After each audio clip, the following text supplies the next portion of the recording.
మిర్చి రైతు సోదరులందరికీ నమస్కారాలు. నా పేరు సోమన్న. ఉమ్మడి ఆంధ్రప్రదేశ్ ఉత్తమ రైతు అవార్డు గ్రహీత. నేను ఒక 40 ఎకరాలలో బీర పంట వేసిన రైతుని. ఒక 35 సంవత్సరాలుగా నాకు వ్యవసాయ రంగంలో అనుభవం ఉంది. నా అనుభవంతో చెప్తున్నాను, ఈ వీడియో చేస్తున్నాను. ఒకే ప్రోడక్ట్తో అన్ని సమస్యలకు పరిష్కారం దొరుకుతుందా అంటే దొరుకుతుందనే చెప్పొచ్చు.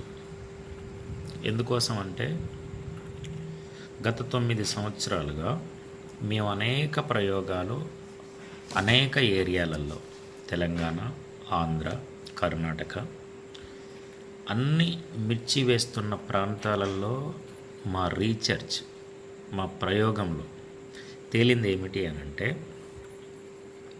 ఎప్పుడైతే మనం భూమి యొక్క సారాన్ని పెంచుకోగలుగుతామో, భూమి యొక్క సారం ఎప్పుడైతే భూమి యొక్క కర్బన శాతం అనేది పెంచుకోగలుగుతామో ఆటోమేటిక్గా అన్ని సమస్యలకు పరిష్కారం దొరుకుతుంది.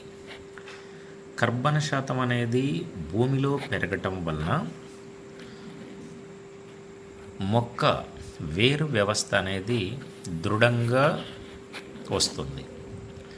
మొక్క వేరు వ్యవస్థ అనేది ఎప్పుడైతే దృఢంగా వస్తుందో గ్రోత్ అనేది ఆటోమేటిక్గా వస్తుంది. మొక్క వేరు వ్యవస్థ అనేది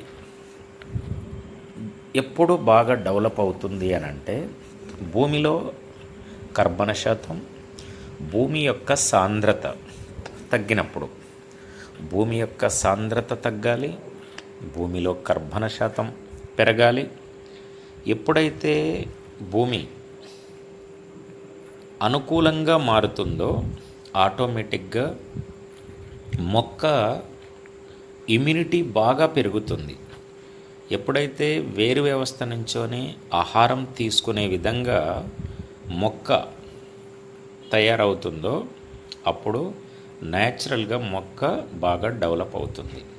ఎప్పుడైతే న్యాచురల్గా మొక్క బాగా డెవలప్ అవుతుందో చీడపీడల నుంచోని తట్టుకునే కెపాసిటీ మొక్కకు పెరుగుతుంది. ఇది శాశ్వత పరిష్కారం. అంతే తప్ప వైరస్కి ఒక మందు, నల్లికి ఒక మందు, వేరుకుళ్ళుడికి ఒక మందు, తెల్లదోమకు ఒక మందు, పచ్చదోమకు ఒక మందు, ఈ రకంగా రైతులు కొట్టి మిర్చి పంటలో ప్రధానంగా కెమికల్ విస్తీర్ణం అనేది బాగా పెరిగిపోతుంది. మేము చెప్తున్నాం రైతు సోదరులరా, ఫస్ట్ భూమిని స్ట్రెంథెన్ చేసుకోండి, భూమి యొక్క కర్బన శాతాన్ని పెంచండి. ఆటోమేటిక్గా మొక్క ఎదుగుదల అనేది విపరీతమైన ఎదుగుదల అనేది వస్తుంది. దానికి నిదర్శనమే మేము పెడుతున్న ఈ వీడియోలు. రైతుల కళ్ళల్లో ఆనందం చూస్తూ ఉన్నాం. మొక్క ఎప్పుడైతే గ్రోత్ బాగా పెరుగుతుందో, మొక్క ఇమ్యూనిటీ ఎప్పుడైతే సంతరించుకుంటుందో చీడపీడల నుంచి కూడా కాపాడుకునే శక్తి మొక్కకు కలుగుతుంది. ఈరోజు వైరస్ వచ్చింది. వైరస్ వచ్చిన తర్వాత మనం పెద్ద మందులు కొడతాం. దాన్ని తట్టుకునే కెపాసిటీ మొక్కకు ఉండాలి కదా. ఆ మొక్కకు అనేది ఆటోమేటిక్గా రోగ నిరోధక శక్తి కనుక ఉంటే ఆటోమేటిక్గా తట్టుకుంటుంది. అదే గనక మనం మందులు కొట్టి ఆగం చేయకుండా